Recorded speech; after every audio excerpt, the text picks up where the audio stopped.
Alright guys, it's time for a Halo Q&A. For those of you just joining us, the rules are very simple. All you have to do is leave your Halo related questions in the comments section below, and they may be answered on next week's show. So I've gotten many complaints about similar sounding questions popping up every single week, and so it sounds kind of like I'm this broken record who is just repeating myself and answering the same questions over and over and over again. So what I'm actually going to do is, instead of using this little YouTube comments roulette thing, what I'm going to do is actually get myself some kind of outside moderator who's going to go through all the comments, select the ones that he thinks I should answer or she should that I should answer on the next episode, and we're probably going to do that because it probably is a little bit more reliable than just spinning a little wheel and getting a bunch of comments that all sound the same. So that's what we are going to do. If you guys want to see if you can become the person who selects the comments every week, and what I'm also thinking is maybe even every week I get somebody different to select a batch of questions. In the description below are links to my subreddit, to my Facebook, to my Twitter. You guys can all go there. You all can volunteer your services. And yeah, let's see how this works. So the first question this week comes from Clayton Roberto, who says, Q&A, what do you think of a Halo that tackles ancient humanity and the Flood and the Forerunners and everything? So I've actually gotten this question before. People have asked me, what are my thoughts on some kind of spin-off game that tackles, like, the pre-Halo ring civilization of the Forerunners and, like, the Flood War and stuff and ancient humans. And for me personally, I wouldn't be too interested in that, just because, number one, I'm getting a little bit sick when it comes to Halo of retreading familiar ground, of telling and retelling and retelling the old, like, Forerunners and, like, the Flood War and stuff. Like, it's like, I want to see new ground and stuff. I want to see Halo begin, like, experimenting with new stuff, like, moving away from, it's always about the Forerunners, it's always about this and that. Like, let's get into some uncharted territory. And that's actually why I'm really excited about The Banished, because this is really new. We've never heard of The Banished before. This is completely unfamiliar territory, and it's really exciting. And then just, like, another problem that I would have with some kind of spin-off Halo game focused on the ancient humans is Halo, like, the Promethean art style and stuff, like all the neon lights and all the floaty bits and stuff. A spin-off game that focused around that, it would be almost purely just that stuff. Like, you wouldn't see any Covenant structures, you wouldn't see the UNSC or anything. Like, visually, I could see it being very repetitive to just see the same Forerunner structures and neon lights over and over and over again, and holding, like, exclusively Promethean weapons like the light rifle and all this stuff. Like, there wouldn't be very much variety, and even then, like, the ancient humans, you could make an argument that they would have their own weapons and stuff, but I do feel that what I enjoy about Halo is that there is a balance between Earth, like, traditional human-made stuff that I can relate to because I'm a human, as well as the alien stuff. And so just having a game that is purely all alien, because even the ancient humans, they were pretty different from humans nowadays. So it would be like you're playing as an alien fighting other aliens. There wouldn't be really any connection for me, so that's kind of why I prefer Halo stay where it is in the current Halo timeline. I mean, minus the stupid robot overlord story that they've got going on, but that's just my opinion. The next question comes from Daniel, who says, Q&A, if Halo Combat Evolved was made and released now, all features are the same, just graphical updates and such to fit with the context, no microtransactions or any other modern features, just normal CE, but with matchmaking, etc. How do you think it would do? Would it still become a worldwide phenomenon, or would it just flop and be another science fiction FPS? And by extension, do you think that Halo has done as well as it's done because of how good it is, or just because it was the first of its kind? Thanks, fam. Hope you answer the questions. Kisses. So it's a little bit tough about answering this question, is that Halo set a lot of the trends that the modern market follows, like the 2-weapon limit, regenerating health, and stuff like that. So if Halo did not release in 2001, a lot of shooters nowadays would be very different. In fact, I wouldn't be surprised if a lot of shooters began just kind of following the vein of Half-Life. Like, every modern shooter would have a weapon wheel, a melee weapon and stuff. Like, I wouldn't be surprised if it kind of went with, like, that route. That being said, let's just pretend for the sake of argument that first-person shooters just naturally drifted towards the modern style of design, and that it wasn't because of Halo why we had like the 2-weapon limit, the regenerating health and everything. I feel that if Halo Combat Evolved released in today's climate, it would not be received as well, just because after Halo Combat Evolved, a lot of other shooters came out that kind of did what Combat Evolved did, but had like little twists on it, kind of took the Halo Combat Evolved formula, maybe fine-tuned it, perfected it a little bit, because as much as I love Halo Combat Evolved, and as much as I do replay it and really do think it is a fun classic shooter, there are elements of it that are not aging as well. So, particularly, in my opinion, the second half of the game, once the floods show up, I feel like that's when that's when the game really goes downhill, because I think visually it doesn't do a very good job of communicating to the player where they are supposed to go. So I think of the level 343 Guilty Spark. It's really scary when you get down and then you first see the flood, but trying to escape from that laboratory can be very frustrating when you play it on the original Xbox. And remember, like, it's not the same experience for everyone. Other people may have found their way out very easily, but other people, such as myself, I remember having a really difficult time when I was younger. It was just this labyrinth. It was so difficult because all the walls looked the same. There weren't a lot of clear visual cues on, hey, maybe you should go this way, because the level was so dark and the colors were so dull in that level. And I do also think that the backtracking and stuff, and just like constantly fighting the flood, and the library, which definitely overstayed its welcome as a level. Like, the library wasn't necessarily bad as a level. I think the problem is maybe cut off 10 minutes of it, and it would be a much better level, because the library, at first, I think it's like fun. It's like, oh, this is like kind of different. We're constantly moving forward. We're being overwhelmed by these enemies that just throw themselves at you and stuff. It's a little bit scary at first, but then it just keeps going, and it doesn't stop, and it never ends. And it's like, oh my god, can like somebody drop a couple Covenant in here so the combat is maybe a little bit different?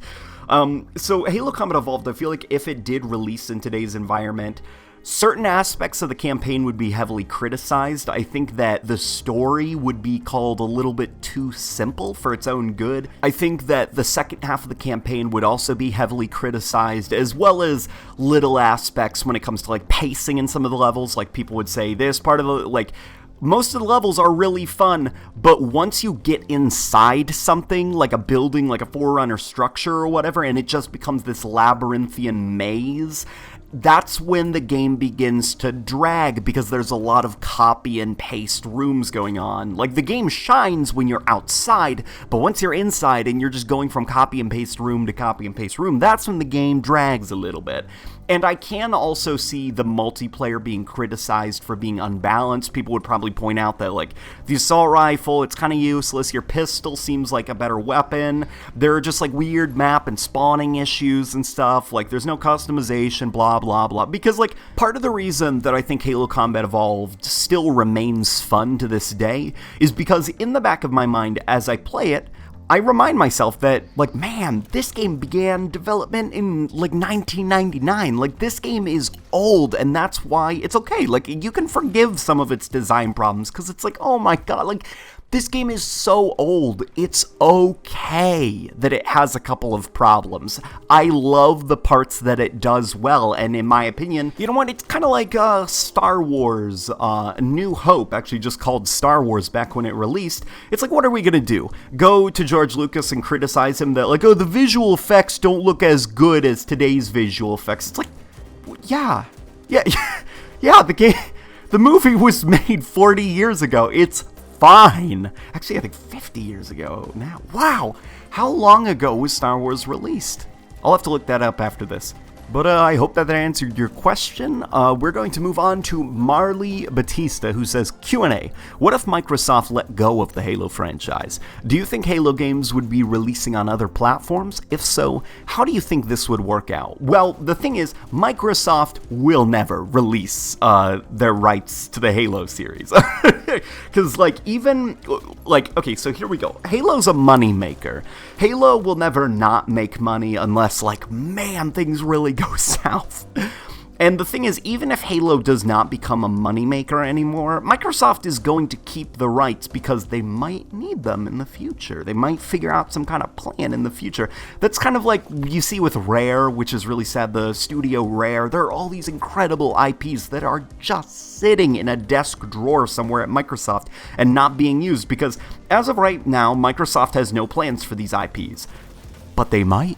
They might in the future. And so instead of selling them, they're just going to keep them. They're not losing money by keeping them. They're not making money, but they're not losing money. So they're just going to keep them in case they want to use them at a later date. And that would be the same thing with Halo. Like, they will not get rid of the rights to the series because whenever a Halo game does release, even if it doesn't make as much money as the older Halo games used to, it still makes money for Microsoft, and that's important to them. So we're going to move on to a question from Wild Gringo, who says, Halo Q&A. Hey, I know that Halo has had 2 chances on movies and TV shows, but do you think that there is any chance left for a good Halo movie or TV show? So outside of video games and books, Halo has never really done well in like movie format or TV show format or miniseries format.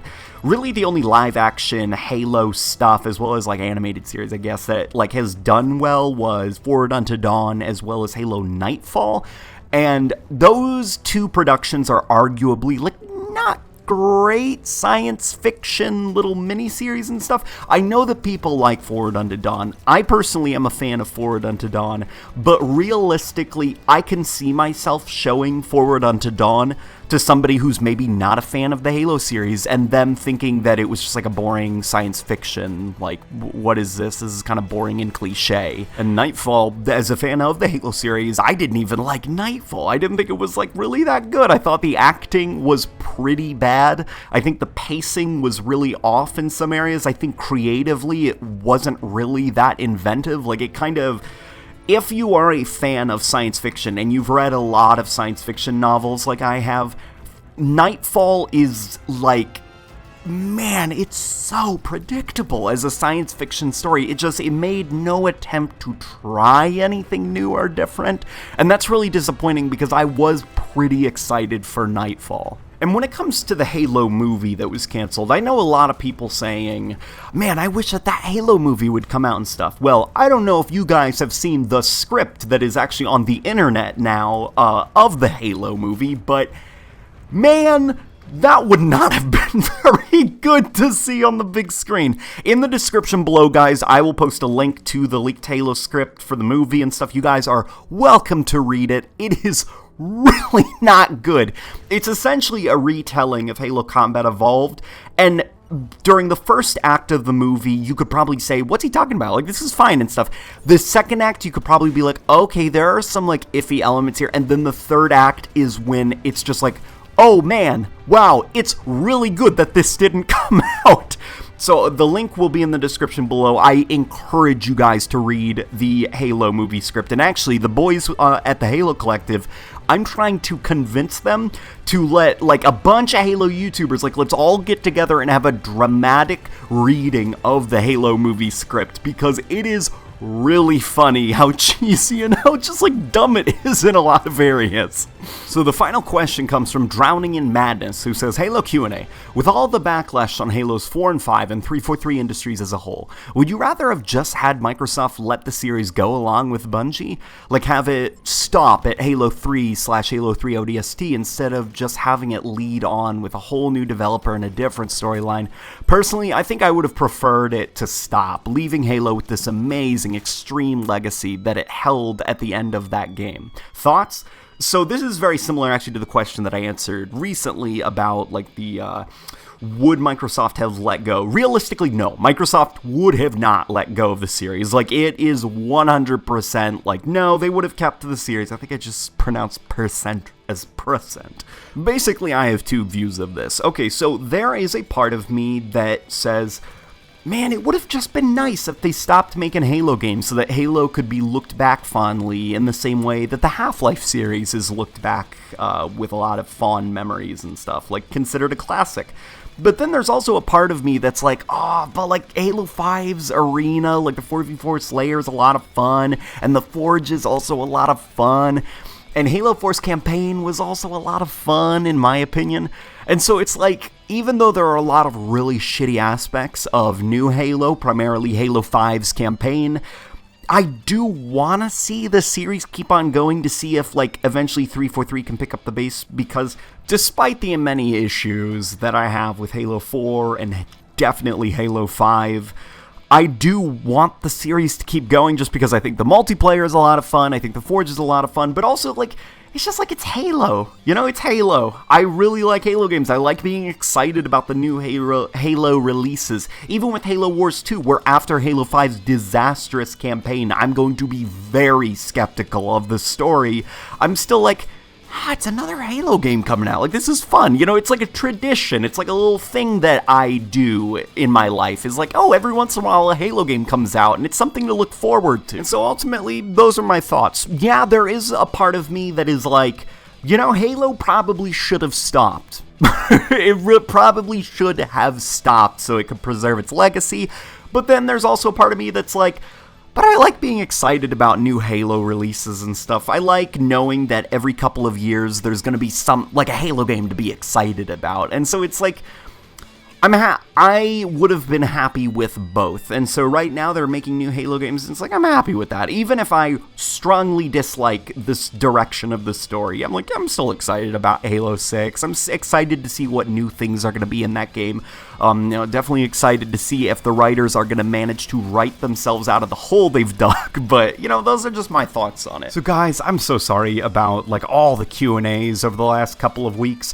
Currently, there's a lot of school-related as well as work-related stuff going on in my personal life, and I haven't had a lot of time to do Halo-related content, like other stuff outside of Q&As on this channel, but that's going to change. At the end of the week, I'm actually going to be flying out somewhere, and before that, I'm hoping to grind out a couple of videos that I think you guys will enjoy, but, you know, I'm going to cross my fingers and hope that I can just grind these out and get them done, because I do really want to do more videos than just Q&As and stuff, but I thought, you know, I would explain kind of what's going on, and ultimately, guys, just thank you so much for being, you know, you, and I'll see you guys on the next video.